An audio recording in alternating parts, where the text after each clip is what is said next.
जय जिनेन्द्र शाह। सब्जेक्ट है कर्म, कर्मफल और कर्मफल परिणाम।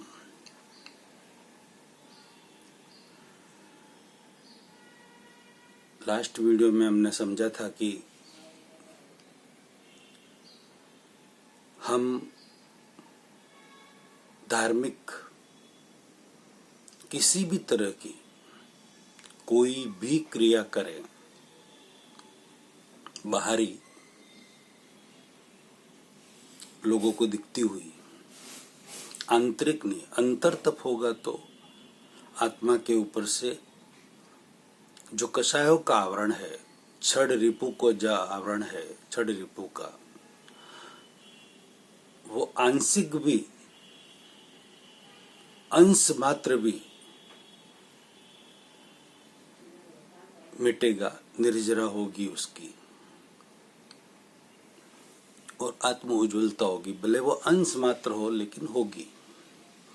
मगर बाहरी जो क्रिया है, लोगों को दिख रही है, जो स्थूल क्रिया है, किसी भी तरह की कोई भी धार्मिक क्रिया, जैन धर्म में हो, सनातन धर्म में हो, सनातन धर्म के बहुत सारे अलग अलग जो धर्म है, जैन धर्म के बहुत सारे अलग अलग फिरके हैं,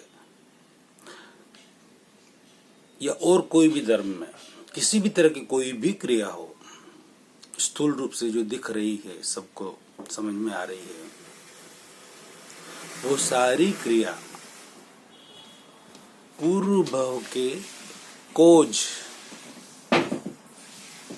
का इफेक्ट है, परिणाम है, फल है। वह क्रिया नहीं है, वह सारी प्रतिक्रिया है।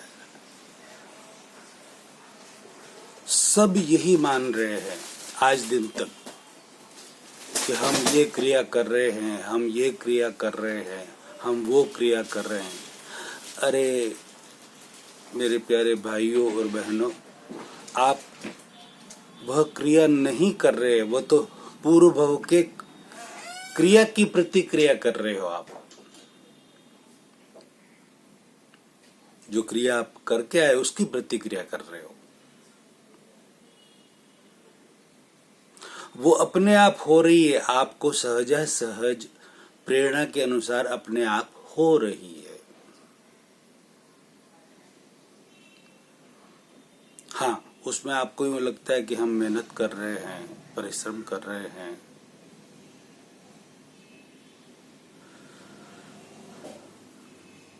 लगता है, और आप कर भी रहे हैं,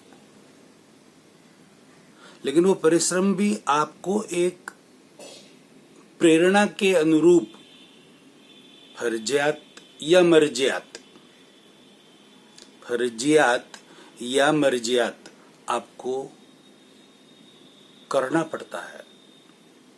पूर्व भव के कर्मों की प्रेरणा के अनुसार वह परिश्रम पुरुषार्थ भी आपको उस क्रिया की प्रतिक्रिया के रूप करना पड़ता है। फिर वह शुभ हो या अशुभ हो, उससे कोई फर्क नहीं पड़ता। उस क्रिया को करते समय, स्थूल क्रिया को, शुभ या अशुभ कोई भी, आपके भीतर भाव क्या है,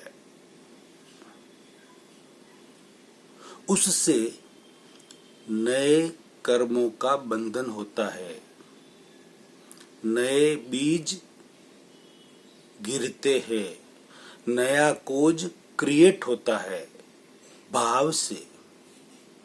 जैसा भाव वैसा भव, जैसा भाव वैसा भव,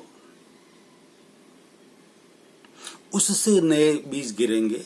न कि बाहरी जो क्रिया हो रही है उससे नए बीज गिरेंगे, उससे जो बाहरी जो क्रिया हो रही है स्थूल रूप से, उसका फल इसी भव में आपको तुरंत या कुछ समय बाद, कुछ महीनों बाद भी आ सकता है, कुछ साल भर बाद भी आ सकता है, लेकिन आएगा इसी भव में। और अंदर जो क्रिया होगी, भाव क्रिया होगी, उसका फल आएगा अगले भाव में।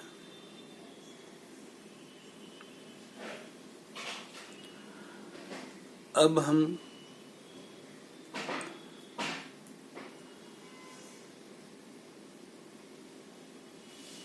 कर्म को समझा, कर्म के फल को समझे,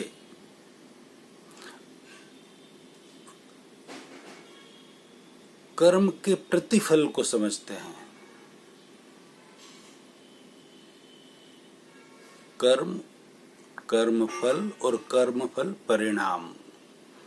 कर्म, कर्म फल और कर्म फल का परिणाम।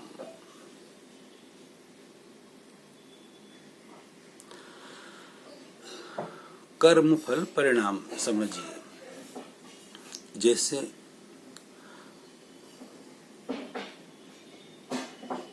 कोई उदय कर्म आया आपका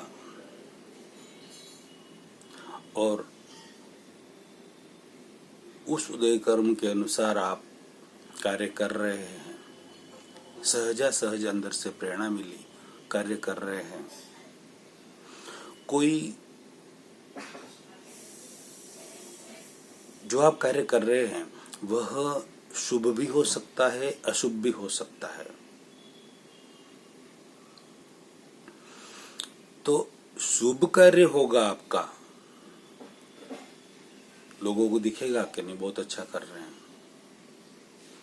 कार्य तो जैसे 1 घंटा 2 घंटा 5 घंटे में हो गया, कर लिया आपने, लेकिन पब्लिक ने देखा जैसे 5, 50, 500, 5000 या 50,000 पब्लिक ने जो देखा आपको, जितने भी, मतलब शुभ और अशुभ दोनों ले लीजिए ना, अशुभ कार्य भी कर रहे हो और इतनी पब्लिक ने आपको जाना, देखा, तो वो कार्य तो हो गया, शुभ भी हो गया या अशुभ भी हो गया, कुछ भी, लेकिन उसका जो परिणाम है ना, वो पूर्व का कर्म था, उसका फल के स्वरूप आपने शुभ या अशुभ कार्य कर लिया, वह प्रतिक्रिया हो गई। उस प्रतिक्रिया की भी प्रतिक्रिया होती है, उसको कहते कर्म फल परिणाम। उसकी भी प्रतिक्रिया होती है। वह कैसे? शुभ अशुभ कार्य तो हो गया,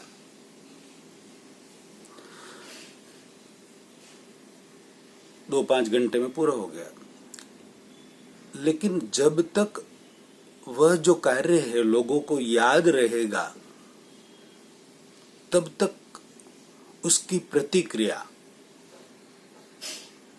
की प्रतिक्रिया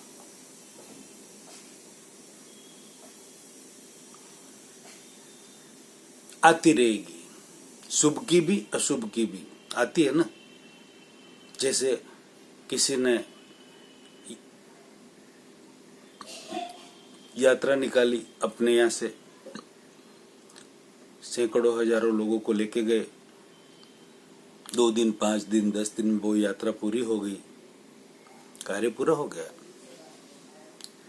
जो क्रिया की थी पूर्व भाव में उसकी प्रतिक्रिया हो गई। लेकिन प्रतिक्रिया की भी प्रतिक्रिया होती है, कर्म फल परिणाम उसको कहते हैं।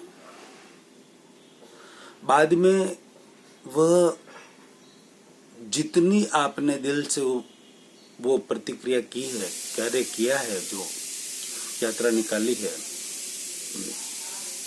और जो व्यवस्था की है बहुत अच्छी, उसके अनुरूप हजारों व्यक्ति आपको याद करेंगे, बहुत अच्छा निकाला, बहुत अच्छा किया, बहुत अच्छा हो, बहुत अच्छी व्यवस्था रही, ये वो वगैरह। ऐसा वो घर पे आने के बाद भी लोगों को कहेंगे और याद करते रहेंगे। यानी कि वो कर्म फल आपका परिणाम है। कर्म फल तो मिल गया आपको, लेकिन उसका परिणाम महीने तक, 6 महीने तक, 12 महीने तक, कभी कभी तो बहुत लंबा भी चलता है कि यार उन्होंने तो जब वो संघ निकाला था, 5 साल बाद भी बात करेंगे। वैसा तो संघ गजब की व्यवस्था और गजब का उनका दिल था, ये था वो था, उसको कहते हैं कर्म फल परिणाम। फिर जितनी इंटेंसिटी से वो आपने कार्य किया है उतनी ही इंटेंसिटी से उसकी प्रतिक्रिया भी होगी। और जैसे एक बॉल होता है, क्रिया की, नीचे मारा, जितनी तीव्रता से आपने उसको जमीन पर गिराया है, मारा है, थप्पी दी है, उतनी ही तीव्रता से वो उछलेगा। फिर क्या होगा, थोड़ा नीचे होगा, फिर नीचे होगा और नीचे, मतलब इतना उछलता उछलता उछलता उछलता नीचे नीचे नीचे करके वो 10 15 20 थप्पे पड़ के बैठ जाएगा, नीचे बंद हो जाएगा। बराबर है। उसी तरह से आपने जो क्रिया की है उसकी प्रतिक्रिया के रूप में ये धीरे धीरे धीरे धीरे वो साल, 2 साल, 4 साल बाद, 5 साल बाद, 10 साल बाद भी वो याद रखे, वो फिर मिट जाएगी। उसकी प्रतिक्रिया होती रहेगी, धीरे धीरे धीरे धीरे कम होती रहेगी। यह हुई शुभ की। और इसी तरह से अशुभ की भी प्रतिक्रिया होती है। एक छोटे से उदाहरण से समझते हैं अशुभ की कैसी प्रतिक्रिया होती है।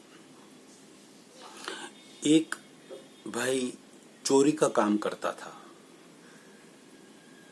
10 साल तक उसने चोरी का ही, 10-15 साल तक चोरी का काम करता रहा।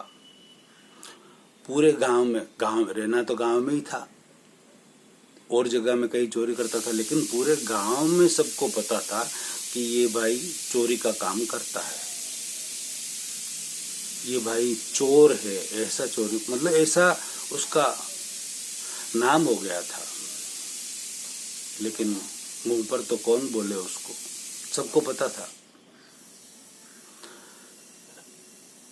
ऐसा करते करते उसके मन में आया विचार चोर के कि यार बहुत हो गया, अब मेरे पास जो चाहिए वो सब कुछ है, अब मैं चोरी का काम, भले मेरे मुंह पर कोई नहीं बोलते हैं, लेकिन आसपास आते जाते भी मैं धीरे धीरे भी बोलते हैं, लेकिन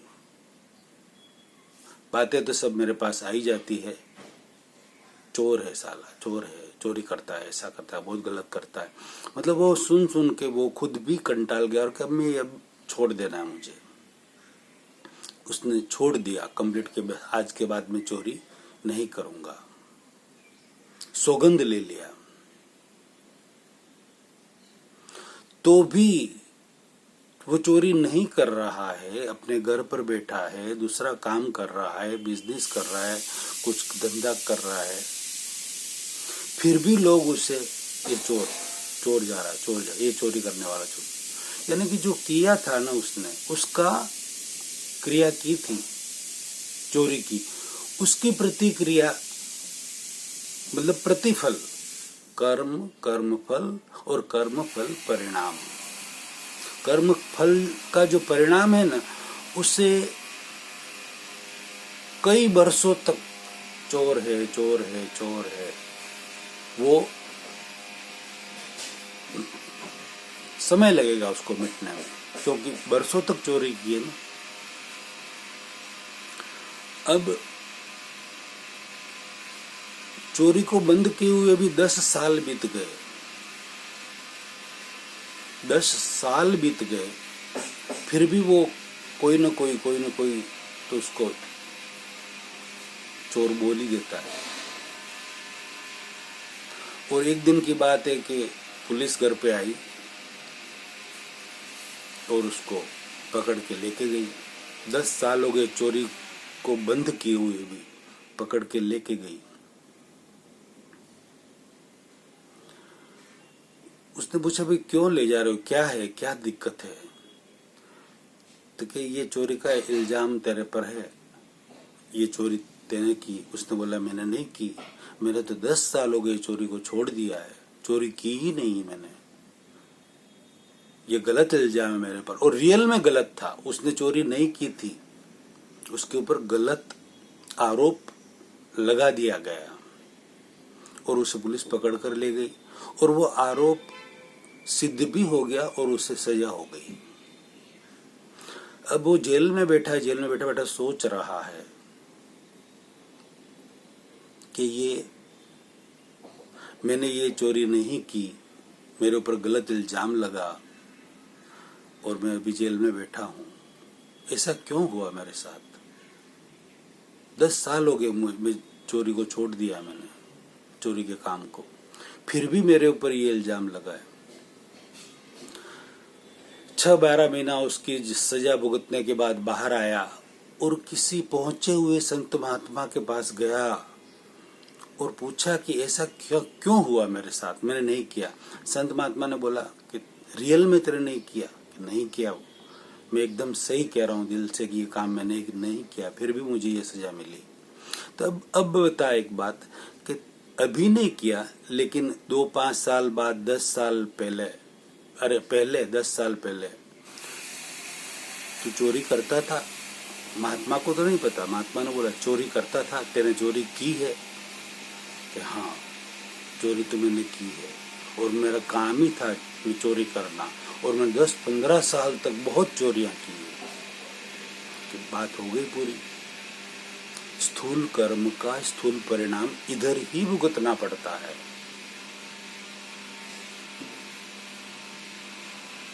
यानी कि तेने तो सैकड़ों बार चोरियां की होगी कि हाँ की है, तो एक बार चोरी का ये दंड तुझे मिला है। अभी कितनी बार मिला? एक बार चोरी का ही ये दंड मिला है, बाकी की चोरियों का दंड तो मिलना बाकी है अभी। उसने कान पकड़ लिए कि यार बात तो सही है, जैसा किया है वैसा भरना तो पड़ेगा ही, कोई रास्ता नहीं है। इसी तरह से जैसे ये अशुभ का प्रतिफल, कर्म फल और कर्म फल परिणाम, उसी तरह से शुभ का भी परिणाम इसी तरह से, पहले हम समझ चुके, उस तरह से आता रहता है। उसको कहते हैं कर्म फल परिणाम। और वह भी एक दिन, 10 साल, 5 साल, 15 साल बाद मिट जाता है।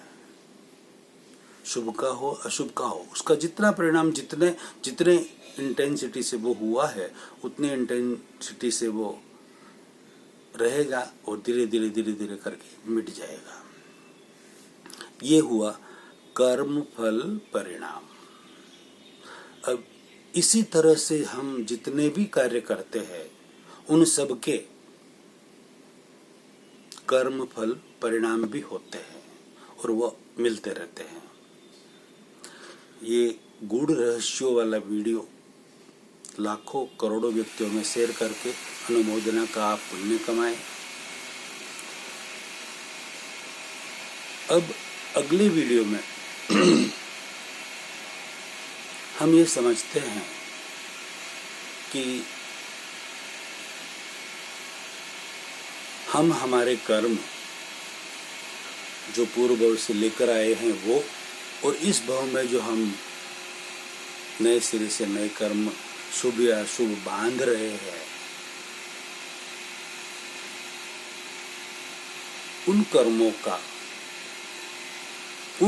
को नष्ट कैसे किया जा सकता है या नहीं किया जा सकता है, किन किन कर्मों को नष्ट किया जा सकता है, इस भव के ही किया जा सकता है या पूर्व भव के कर्मों को भी नष्ट किया जा सकता है, तो कैसे किया जा सकता है? पाप को पुण्य में परिवर्तित भी किया जा सकता है या नहीं किया जा सकता है? पुण्य को पाप में भी परिवर्तित किया जा सकता है या नहीं किया जा सकता है?